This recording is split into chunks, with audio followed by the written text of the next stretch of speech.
മക്കളെ നല്ല പേപ്പറായിരുന്നു വന്നത്. നമുക്ക് അറ്റംപ്റ്റ് ചെയ്യാൻ പറ്റുന്ന ക്വസ്റ്റ്യൻസ് ഒക്കെയാണ് ജിയോമെട്രിയിൽ നിന്ന് ചോദിച്ചത്. നമുക്ക് നല്ല നല്ല ക്വസ്റ്റ്യൻസ് ആയിരുന്നു, നമുക്ക് അറ്റംപ്റ്റ് ചെയ്യാൻ പറ്റുന്നതൊക്കെ തന്നെയാണ്. അപ്പോൾ നമുക്ക് ക്വസ്റ്റ്യൻസിലേക്ക് കടക്കാം. ഫസ്റ്റത്തെ ക്വസ്റ്റ്യൻ ചോദിച്ചിരിക്കുന്ന ഇതാണ്. 2 മാർക്ക് ക്വസ്റ്റ്യൻ ആണ്. Area of N integer sided rectangle is 20. അപ്പോൾ റെക്റ്റാങ്കിളിൻ്റെ ഏരിയ 20 ആണ്, സൈഡ്സ് ഇൻറ്റീജേഴ്സ് ആണ്. What is the minimum possible value of its perimeter? എങ്കിൽ പെരിമീറ്ററിൻ്റെ മിനിമം പോസിബിൾ വാല്യൂ എന്താണ് എന്നാണ് ചോദ്യം. അപ്പോൾ നോക്കിയേ,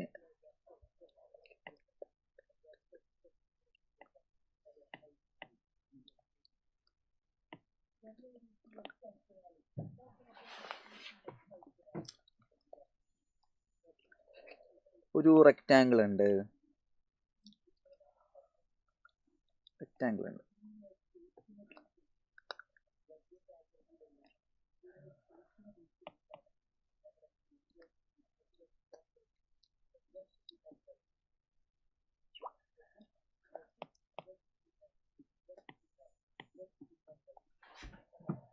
ആ റെക്റ്റാങ്കിളിൻ്റെ പ്രത്യേകത അതിൻ്റെ ലെങ്ത് L ആണ്, ബ്രെഡ്ത്ത് B ആണ്. എല്ലും ബിയും ഇൻഡിജേഴ്സ് ആണ്.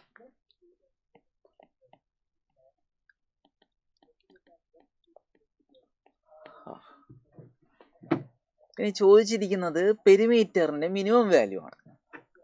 പിന്നെ അവരെന്താ പറഞ്ഞിരിക്കുന്നത്? ഏരിയ എന്നത് 20 ആണ്.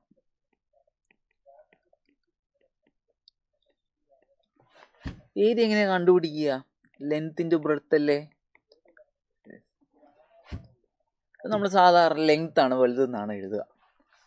അപ്പോൾ നമുക്ക് 20 എങ്ങനെയൊക്കെ എഴുതാം? 20 × 1 എന്ന് എഴുതാം, 10 × 2 എന്ന് എഴുതാം, 5 × 4 എന്ന് എഴുതാം.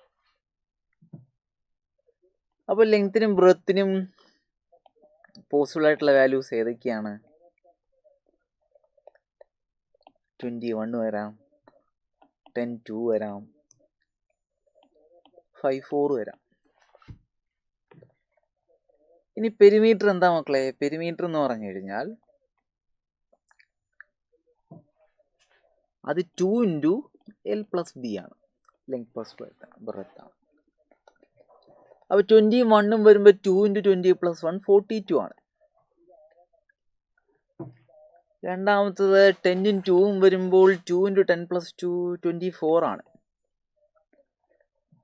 5 4 വരുമ്പോൾ 2 × 5 + 4 18 ആണ് അല്ലേ. അപ്പോൾ ഈ ടേബിളിൽ നമുക്ക് എന്ത് മനസ്സിലായി? പെരിമീറ്റർ 42ഉം 24ഉം 18ഉം ആണ് പോസിബിൾ.